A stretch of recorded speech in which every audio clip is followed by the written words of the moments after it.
నల్లధనం తీసుకువస్తామని చెప్పి ప్రధాని మోదీ పేదలను మోసగించారని కాంగ్రెస్ స్టార్ క్యాంపెయినర్ ప్రియాంక గాంధీ ఆరోపించారు. రాయ్బరేలీలో నిర్వహించిన ఎలక్షన్ క్యాంపెయిన్లో పాల్గొన్న ప్రియాంక మోదీపై విమర్శనాస్త్రాలు కుప్పించారు. అబద్దాలు చెప్పడంలో మోదీ దిట్ట అని ఎద్దేవా చేశారు. 10 ఏళ్ల బీజేపీ పాలనలో ప్రజల జీవన ప్రమాణాలు మెరుగుపడలేదన్నారు. దేవుడి పేరుతో బీజేపీ నేతలు రాజకీయం చేస్తున్నారని ప్రజలు గమనించాలని ప్రియాంక కోరారు.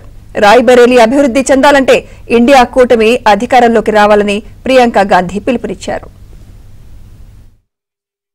आज कैसी राजनीति चल रही है देश में कि बड़े से बड़े पद को संभालने वाला इंसान देश का प्रधानमंत्री आपको सच नहीं बोल सकता। देश का प्रधानमंत्री आपको ये नहीं बता सकता कि 10 सालों की सत्ता में क्या किया है आपके लिए, किस तरह से आपके जीवन में तरक्की लाए हैं। वो आते हैं आपके सामने, फिजूल की बातें करते हैं, इधर उधर की बातें करते हैं ताकि आपका ध्यान भटके, धर्म के नाम पर उनको वोट मिले।